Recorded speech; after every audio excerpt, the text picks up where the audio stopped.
Hello, welcome to Gardener's World. Now, the first thing I do when I go around the garden is go to the greenhouses and open them up. Now, this time of year, of course, everything's changing practically overnight.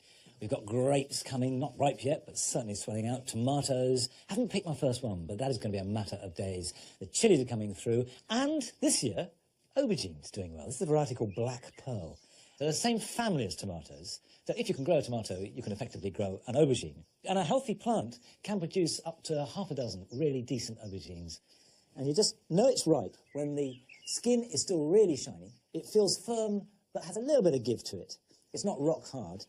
And cut it off with plenty of stem, like that.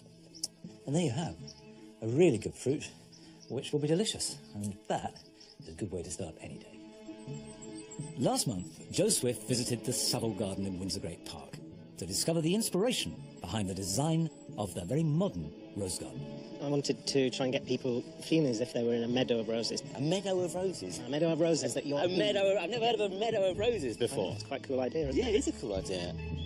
And we also visited a flower farm in South Gloucestershire to meet a woman who is passionate about cultivating organic cut flowers. British cut flowers are spectacular. They smell, they have variety, and from the seed sowing to the end product is just an amazing process. And I shall be sowing turnips and swedes for winter, as well as taking penstemon cuttings for the flower down. Come on, look.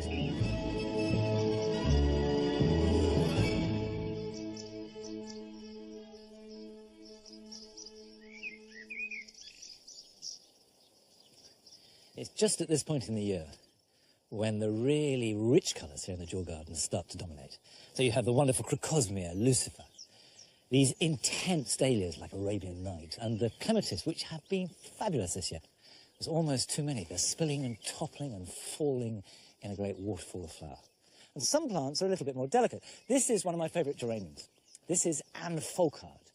And a few weeks ago, I was saying cut back geraniums to get a second flowering, but not Anne Folkard, because she starts to flower in June and just goes on and on right into autumn. And it's almost a climber. It sprawls and spreads and will lean on other plants without in any way suffocating them. So flowers work their way through them, and the whole thing becomes a lovely tangle of colour. Not all plants, though, can sustain the same amount of flowering. And the delphiniums have had their day, and they're just setting seed. So the thing to do is to cut them back hard and hope that we get a second flowering later on towards the beginning of autumn.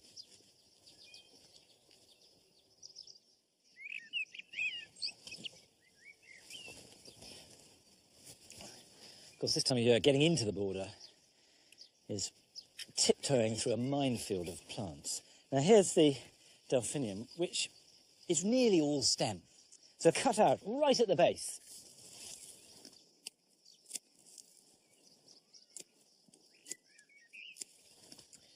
Now, as well as clearing out slightly fading plants and the seed heads, I'm also creating a bit of space. Now, this poor buddleia has got completely bullied out by a delphinium.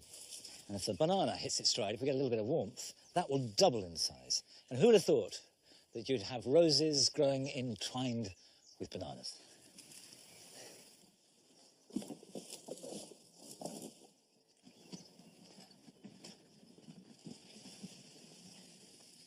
Now, the Jewel Garden in particular, and in fact the whole of Longmeadow, is intended to be organised chaos. I want to create the impression that the whole thing is about to go berserk, but is just holding still for a moment. But not all gardens are like that. And in fact, we think of rose gardens, the old-fashioned, formal rose garden, as being regimented and weed-free and strictly organised. It doesn't have to be like that, though. And Joe has been to Savile Garden in Windsor Great Park to see roses grown in a very modern manner.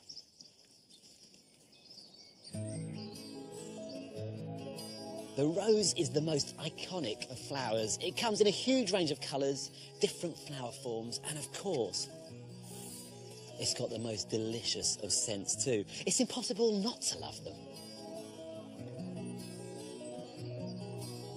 We've a rich tradition of planting roses with formality and precision in parterres and long mixed herbaceous borders.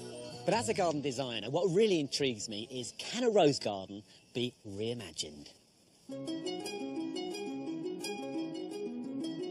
Here in the Savile Garden of Windsor Great Park, a modern rose garden designed by Andrew Wilson has been winning lots of design accolades since its official opening by the Queen in 2010. Well, Andrew, this is certainly a very contemporary rose garden, and the scent is overwhelming. I'd always wanted to get my hands on a rose garden because most of the rose gardens I go to are just horrible.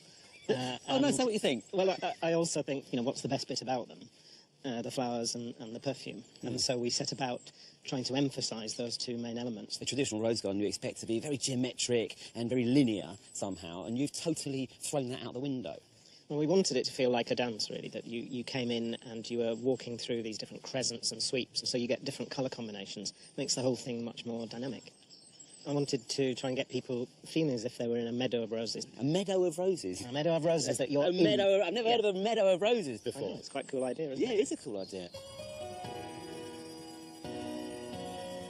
What strikes me is that on plan, the design really it's like this vortex with the strong colours and then fading out to the yellows and the paler whites. But when you're in it, actually, it looks and feels very different. The separation of the arcs or crescents by pathways brings air and light in between the different layers. And so you're getting this sense of separation rather than just a sort of blancmange of everything mixing together. Yeah. But when you walk up onto the pathway, you return to this sort of aerial view and you're starting to get the sense of how the plan form works. We wanted people to have a conversation, that somebody might have taken the route down, somebody else might have taken the route up, and then you're comparing notes, or maybe you're drawn then to go up. And the idea was to maybe create a space where people drink in the perfume, look back across where they've been. Take a photo of each other. Take a photo, have a chat. Yeah. Sometimes you'll get people singing My Heart Will Go On from the end of the walkway, and I just think that's great,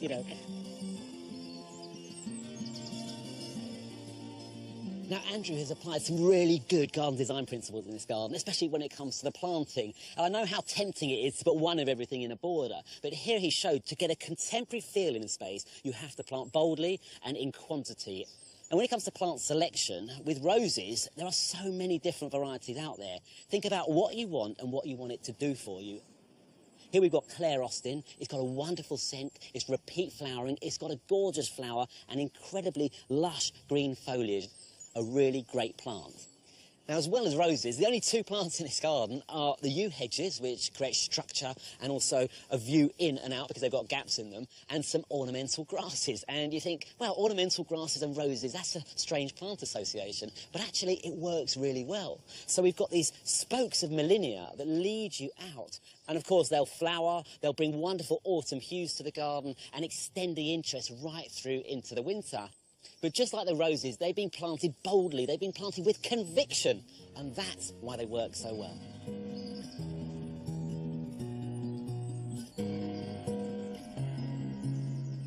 This is a rose experience, and that's what Andrew as a designer set out to do, and I think he's achieved it wholeheartedly.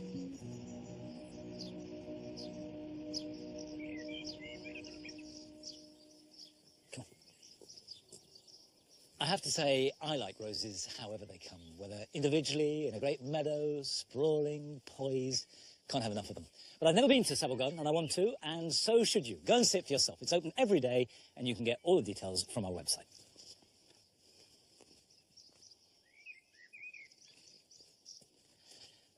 I think it's been a good year, generally, in the vegetable garden, but with one or two exceptions, and carrots are definitely one of them. This, is my carrot bed. Last year, had very good carrots. This year, as you can see, very, very poor results, mainly through bad germination.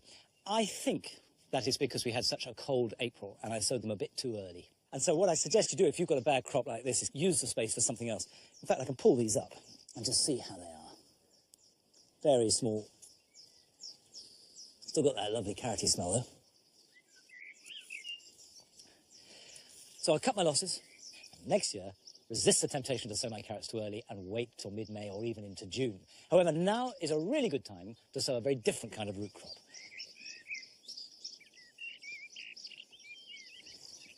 This bed had chard in it over all last winter and this summer, but was bolting and going to seed at every opportunity. So I pulled it up, added a little bit of compost, and it's ready to go. And what I want to sow in here are some turnip and kohlrabi. These are members of the brassica family. They are close cousins to cabbages and cauliflowers and need to be part of the same rotation.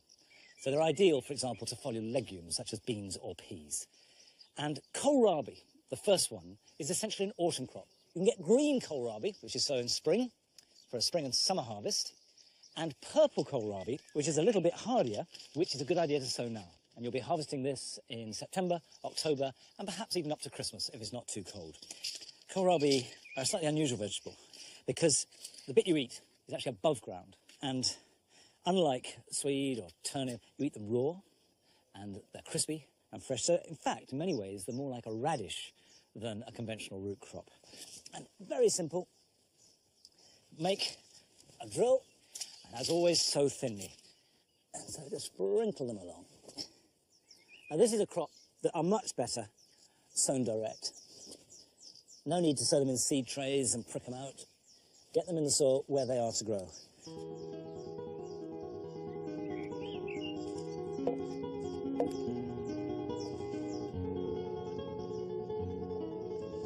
Cover that over, like that.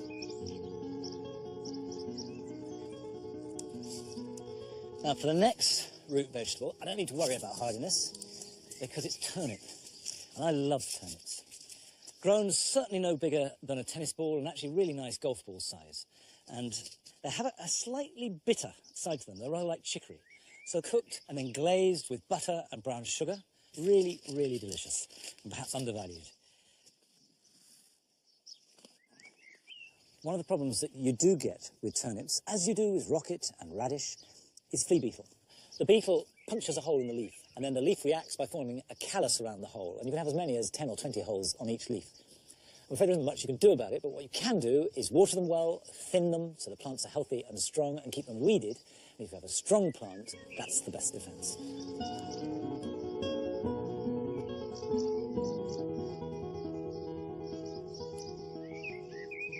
I've still got some swede seeds to sow, but I think I'll put those where the carrots failed so spectacularly. I'll prepare the ground and then sow those later. And that will give me 3 good new root crops. The kohlrabi, ready about September, October. The turnips from about October through till February. And then the swede, which is really hardy, through till next spring. I don't need to water these seeds in because it's been showery. It looks like it's going to shower again today, and the soil is good and moist. If it's very dry when you sow them, give them a good soak. And if we get a hot, dry spell, then they will need watering once a week. But on the whole, these are tough plants and will grow well without much attendance at all, other than, of course, keeping them well weeded. Oh, that's a nice little bonus. Come on. Come on. Come on, Nigel. Where's your baby? The planting on the mound is mainly focused on fragrance. And there's no plant with such an evocative scent, or even such a strong one, as the lily. This is the regal lily, and it's absolutely at its best now. These were planted as bulbs in spring, but most people buy lilies as cut flowers. And the vast majority of our cut flowers are actually imported and come from overseas. However, we went to South Gloucestershire to visit a cut flower grower who not only produces a wide range of flowers, but also does so organically. We've got just under 4 acres here. We grow British cut flowers organically. Perennials, bulbs, biennials and annuals. So give us a good spread and a good buffer zone in case any species fail. At the moment, we're only providing 10% of the cut flower industry from within Britain. So there's 90% that we're importing. So we've got a massive opportunity as British growers to take a bit of that market share back. When we lay out our planting areas, we do it in a bed system, and we like to do a rotation. Rotation is an essential part of making sure you're not building up soil-borne pests and diseases, and it's particularly important in organic horticulture because we don't use pesticides. We believe in if you're growing really good, strong plants and you've got good soil, they will cope with a certain amount of pest and disease, and it's all about keeping that balance. So if you don't have any pests, you don't also get the beneficial insects. So it's about a holistic system, really. Our key slug removers are chickens, that helps a lot, and the wood chip is quite dry, all the wood chip around our beds, and that really helps as well. We are also a training workplace for people with disabilities and support needs, from people with autism, Asperger's, people with Down syndrome, people with bipolar disorder, depression, anxiety, a big range. And the people who come here, they're not united by their disability, it's actually the horticulture that unites them. I came here when I wasn't very well. luckily I've got a lot better. And the people, you know, they're really fantastic people, because quite a lot of them have been through similar things, so we talk through it and that sort of thing. There's a bit of, it is therapy, really. And then, and the gardening's very therapeutic, you know. You definitely get a buzz when you see things starting to grow that you've planted. I don't ever not want to come to work. I love it. The actual stages of growing cut flowers are very accessible to the people we work with here. Somebody with autism or Asperger's syndrome is excellent at seed sowing. They are very careful, and quality is important for us. Alex works with us 3 days a week. He was a trainee here originally, and he does seed sowing almost every day and keeps all our continuity up. So he's continually sowing things like cornflowers, nigella, larkspur. So as they go over in the field, we've got another lot of plants to replace them. So in order to ensure that you've got a good stem length and a good vase life, it all depends upon the variety you've sown in the first place. And it's really important that if you're buying cut flower seed, you look at the height. But you need at least 45 centimetre stem length to be able to cut it. We normally cut the flowers first thing in the morning, when it's cool. So we have to find the flower that we want to cut and follow the stem right down, and then we generally cut on a joint, because that plant will regenerate from that joint and produce another flower.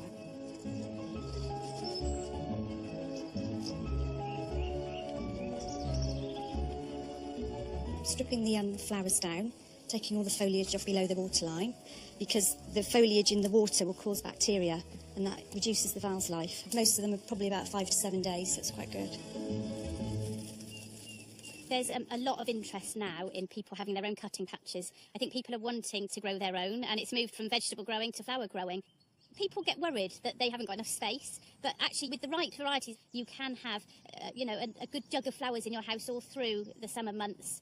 You need to have probably 5 different species at one time, but of different flower shapes. You need some prominent flowers like a zinnia with some veronica spike or some gypsophilia that adds a little bit of filler. And then you want a couple of foliages as well. It could be the Molucella, the Bells of Ireland, the Nicotiana, the lime green. But you need to have them flowering at the same time for it to work. Or you've got a fairly scant vase, really. There is something extra about growing cut flowers. From the seed sowing to the end product is just an amazing process.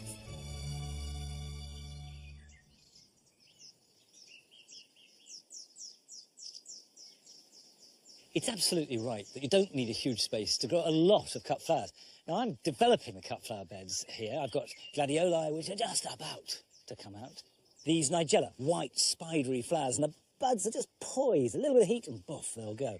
This is Ami Visnaga, which is slightly more domed-headed. That is going strong and will continue to flower for another 6 weeks. And the tobacco plants, of course, really beginning to kick in. But this will all look much better in a few weeks' time, and we can really start to harvest it.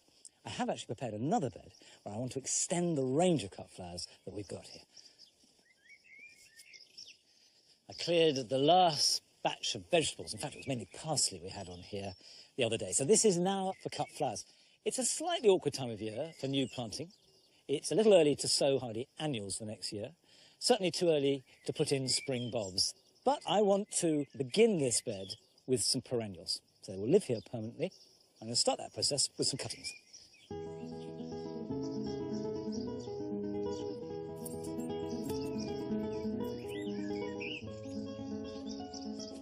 Oh, go on. To take cuttings from any plant, you need really good, fresh, healthy growth that doesn't have a flower bud. Now, I've got 2 penstemons here. This is Raven, lovely, rich, purple plum colour. And you can see that's a flowering stem, and this one has got a bud on it. So these stems are no good for cuttings. But if you take a plant like that, which doesn't look as promising, it's perfect for taking cuttings, because all these stems are nice and strong and fresh. They're new, but they've hardened off a bit. So we talk about semi-ripe cuttings, and they will be perfect material. Now, when you're taking penstemon cuttings, and penstemons really are quite easy, you want really about 2 to 3 inches long. So I'm cutting just above a pair of flower buds. 1, 2, and that's a nice straight one, 3. You need a sharp knife. First thing to do is to cut off the lower leaves, and in fact the next set of leaves, like that.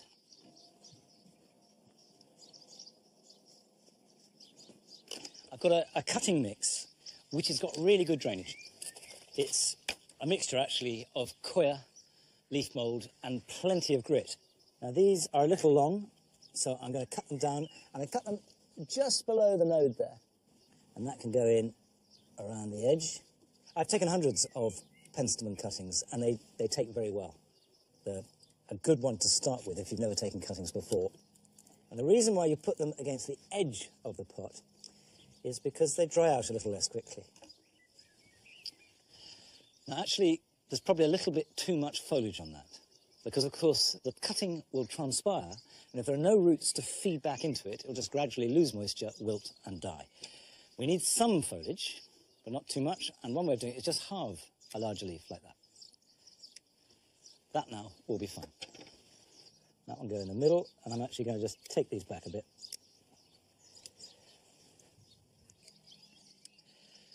Next thing to do is to place this somewhere warm, but not in blistering sunshine, and keep it moist but not sodden.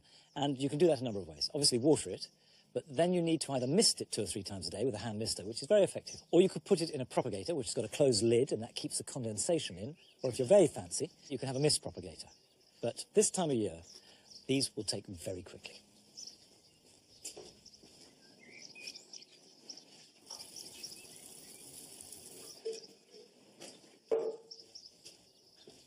A very good reason to take penstemon cuttings in particular is that here at Longmeadow, with our wet, heavy soil, they don't overwinter well. So by taking cuttings, I'm ensuring new plants exactly like the parent, and that just keeps the supply whatever the weather. Right, that's one job done. Now it's your turn. Here are some jobs for the weekend. Tomato plants are growing strongly and forming fruit, and to help them ripen, it's a good idea to start to remove leaves. Begin this process at the bottom, taking off all foliage up to the first unripe truss. Most potting composts have limited nutrients, and a large container packed with plants will have exhausted them by this time of year. So as well as watering regularly, it's also important to feed them with a high potash fertiliser. Tomato feed, liquid seaweed or homemade comfrey is ideal. At Longmeadow we do this once a week on a Friday. Feeding Friday. Now that my Morello cherries have finished fruiting, it's time to prune and train them, and this applies to any fan-trained fruit. Tie in any new shoots that you want to keep as part of the structure, and then remove everything else, especially those shoots growing outwards, and cut them right back to a pair of leaves. And what you should be left with is a neat, clean outline of a fan.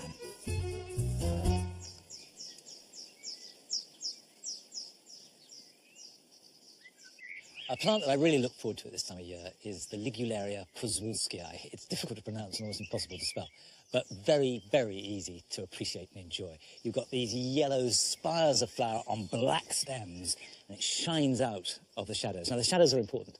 Give it some shade and nice wet feet. It'll grow in bog if need be, and it loves it. Well, that's it for today. I'll see you back here at Longmeadow at the same time next week, 8:30 on Wednesday on BBC Two. Till then, bye-bye. You've got the seat. Where am I going to sit?